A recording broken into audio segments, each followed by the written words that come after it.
Hello. Thank you so much for checking this out. I appreciate it. I wanted to share some things. So I'm Jane, and I stand for a certain kind of a world. And when I say I stand for this world that I see, I actually I be it, I think about it, I say about it, I do about it. It's who I am.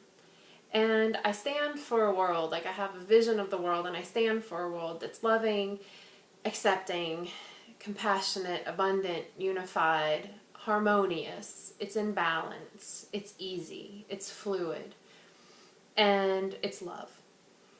So I know that over time that a lot of religions have kind of taken all of these visions that many of us have had and have put so many rules and boundaries and barriers around it that it hasn't really worked out in our favor to keep the celebration and the meaning behind the season and all that stuff alive.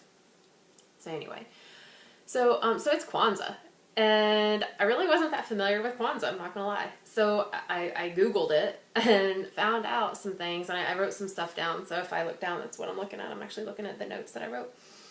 So Kwanzaa has, it's got a history of how it started and all this other stuff. And where it is now, it really landed for me personally. It resonated as things that support what I stand for in my vision of this world. So they have 7 aspects. In the Kwanzaa celebration, there are 7 aspects that are really focused on and celebrated. And I want to talk about them. So one is unity. And to me, that's unified. That's all of us living as sovereign beings together as this human tribe, working, connecting, connectively, collectively, living our lives as a harmonious tribe of beings. And I was like, yeah, Kwanzaa, I'm on board with that. And then there was self-determination. And I see that as being able to say, what do I need and want in my life? Where are my commitments? Where's my integrity? Where's my authenticity? And I am so bold and so strong and laser focused that I can follow my own path, my own heart in that way, in a determined way. Not in a determined, but in a really good heart-centered way. And I was like, yeah, Kwanzaa, I'm down with that. That resonates for me. Another one was collective work and responsibility. And I feel it's, to me, the way I see that is I'm going to use gardening as an example. I have a garden and I'm growing all of this food and all of this nourishment, and I'm hoarding it and I'm keeping it for myself, and I can't eat it all, so I'm just going to throw it away and compost it. And to me, that's there's not really this balance. It doesn't really keep up with unity and self-determination and the heart aspect, because typically you want to share. And I think that when we work collectively, that's where we become responsible stewards of other beings on this land and of the land. So then it turns into me having a garden, maybe offering my neighbors to support me in the growing of the food that is in this garden, and then sharing it. To me, that's my responsibility as an active participant in this world. So that was my interpretation of that aspect of Kwanzaa. And I was like, yeah, Kwanzaa, I get on that. I'm on board with that too. And then there's the cooperative economics aspect. And I see that as commerce, as business, working cooperatively, not necessarily always being in the money realm.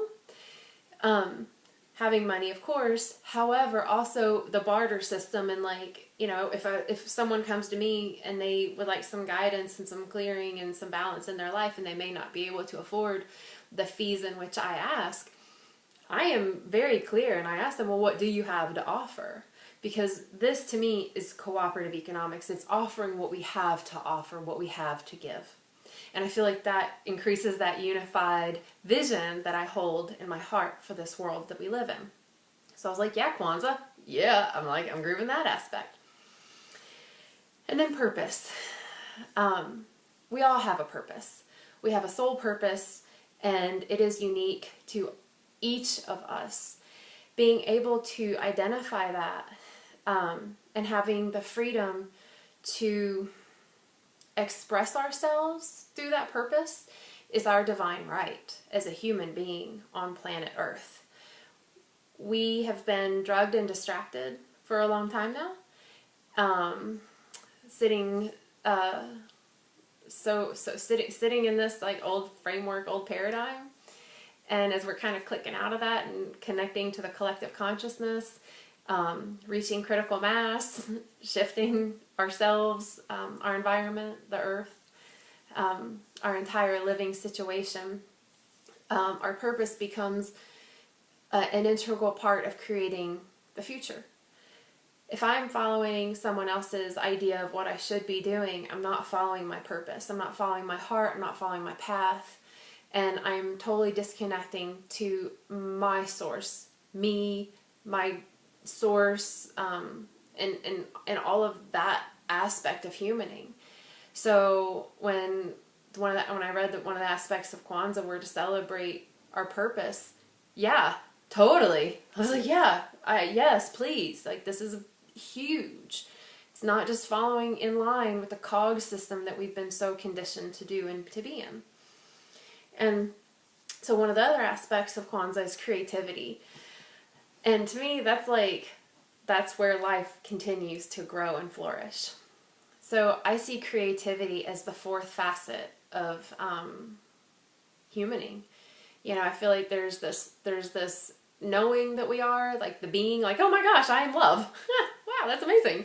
And then there's the stillness that comes within the knowing before you consciously connect with that. The knowing, it's that being and that stillness and that space of that peace. And then there's the doing, right? There's this like, I am the being of love and I am in that stillness and I'm doing this purposeful path. And then there's the celebration aspect, the tantra aspect, the creative aspect. It's the seed of inspiration. It's curiosity is what we start with. We're like, what is this? I wonder how this could be better. How could this be different? Oh, I'm so very curious. And when we get in that space, we receive inspiration. It's like, ooh, literally we inspire. And then we come up with a solution, an idea, a path, whatever, and then we create from that. And as we continue to create from our purpose, working cooperatively, responsively, unified, then the earth, as we continue to create, it becomes a consciously created environment that's led with the heart. And as we're all up-leveling and purging old thoughts and beliefs, we're becoming a heart-centered race of being. And if we're not aligned with that, that's okay. It's just going to be really uncomfortable for those that are like kind of doing all the shoulds of a system that is falling apart. So when I read that Kwanzaa celebrates creativity, I was like, yes, it's an integral part of humaning. So down with that. Yes! Really grooving on this holiday. And so the last one is faith. And faith is probably the newest one for me, just having grown up without faith. Actually, I just didn't grow up with that. It wasn't a part of my paradigm. And to me, faith is a knowing without proof prior. To me, faith is the paradigm shift that goes from seeing as believing to believing as seeing. We've been taught that, you gotta see it to believe it. And we've been taught that so well. It has been ingrained in every cell of our bodies and our beings.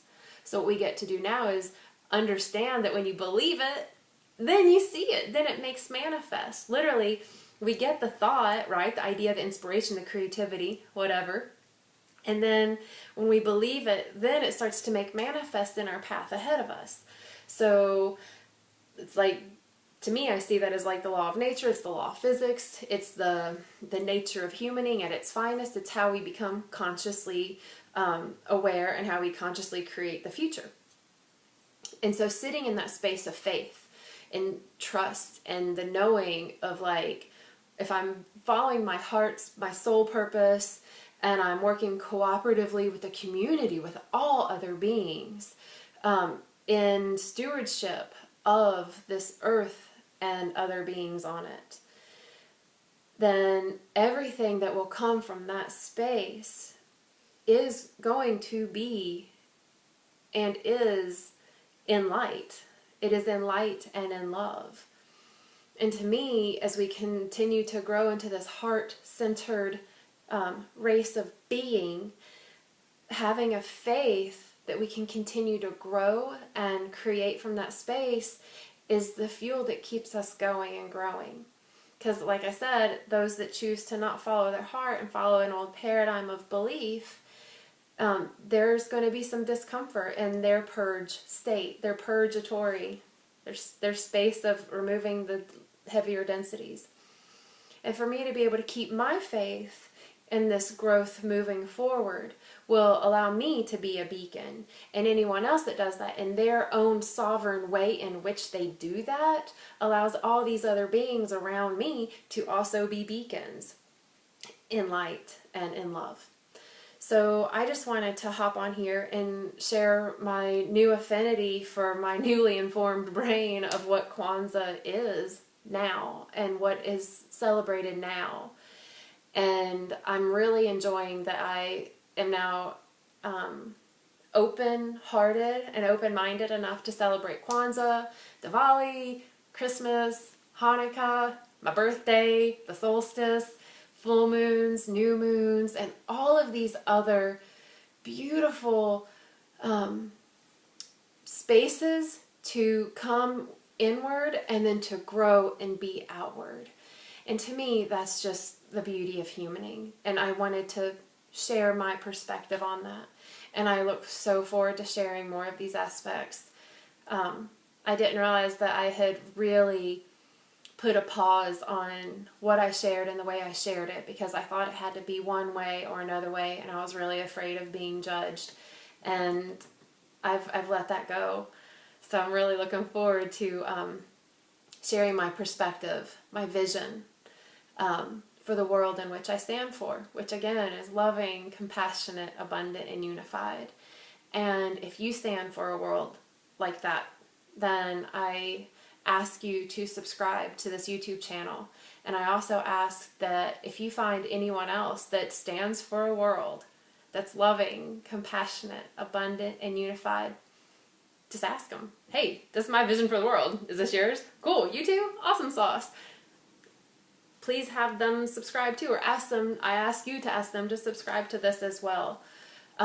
These are messages that I would like to share in the digital realm, and I personally enjoy receiving these messages back in the digital realm. So if I can be an active participant in this realm, it makes me really happy. So I appreciate you checking this out. I appreciate your support.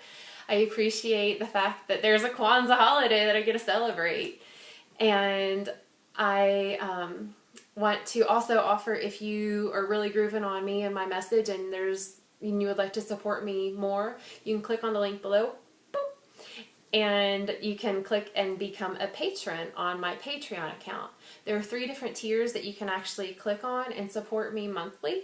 And you get gifts and goodies, and you get personal time with me. I mean, I spend personal time with me all the time, and I like it. So, I mean, I would totally pay for this on a monthly basis. So, just saying. Anyway, thanks again for checking this out. I hope that the rest of your days are full of so much love and abundance and prosperity and joy that you cannot do anything but to feel it and share it with everyone that you come in contact with. So enjoy your Kwanzaa holiday, and I'll be on here again another time.